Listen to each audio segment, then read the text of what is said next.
Hello my dear students, today we are going to read a new poem from your main course book.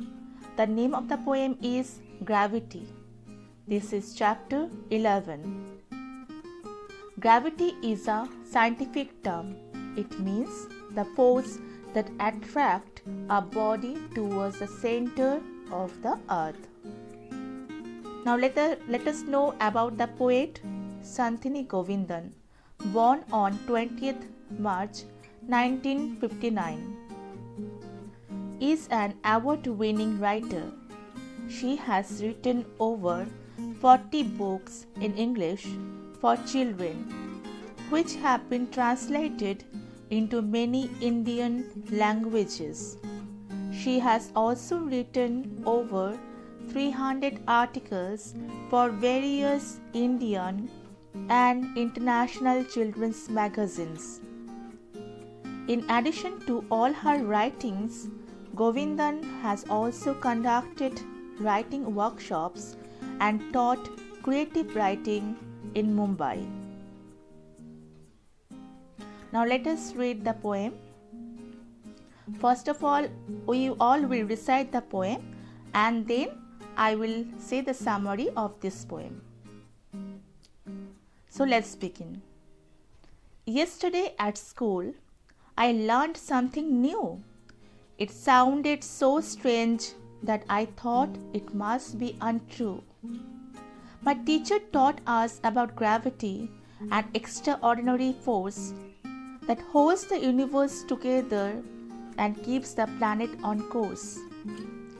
Gravity, teacher said, keeps things in their proper place.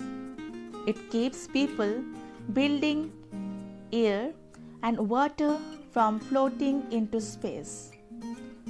When you throw a ball up into the air, gravity makes it fall to the ground. Gravity, nature's invisible, most dominant force, works without a sound. After I learned about gravity, I was filled with great wonder. The amazing things that gravity did really made me ponder. It's gravity that makes fruits from trees fall to the ground instead of rolling into the sky, never to be found. It's gravity that helps me to have a shower every day. Without gravity, my bath water would levitate and glide away. The moon orbits around Earth because of gravity's power. Gravity grabs rocks from a passing comet to bring a meteor shower. I am glad I know so much about gravity, but now I am worried too. If the force of gravity vanishes one day, what will do? I am terrified that I will soar into the air and float into the space and land on another star in a scary, cold, dark place.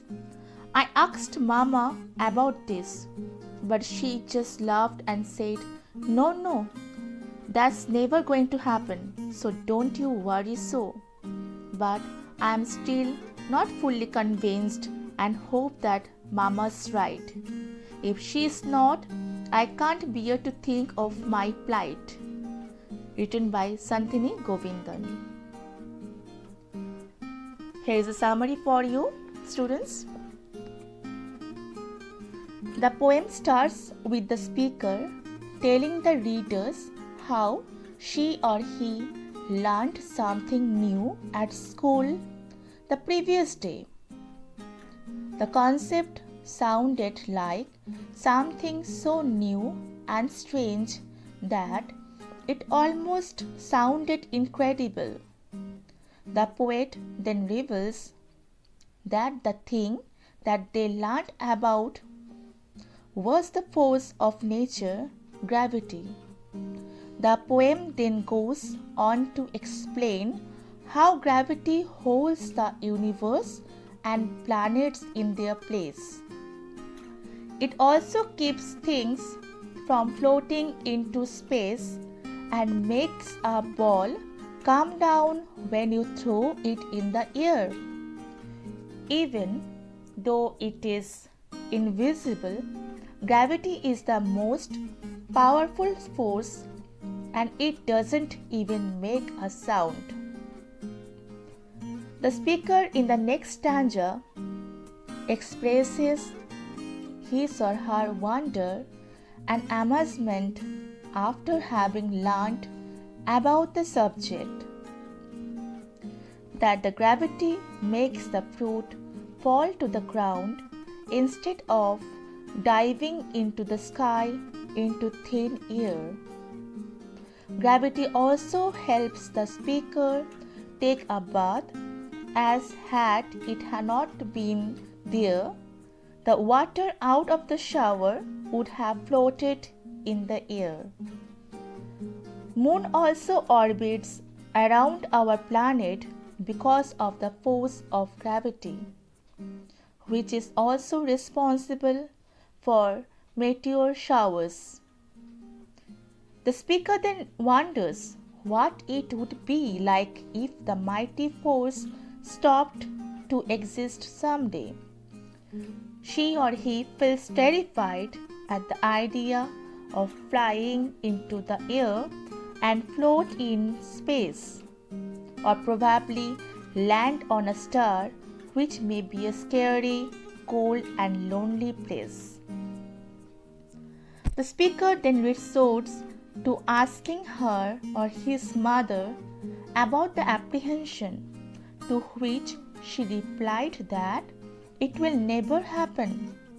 However, the poem ends on yet another anxious note, as the speaker can't even bear to think of her or his plight if the force of gravity ever ceased to exist. Thank you, dear students.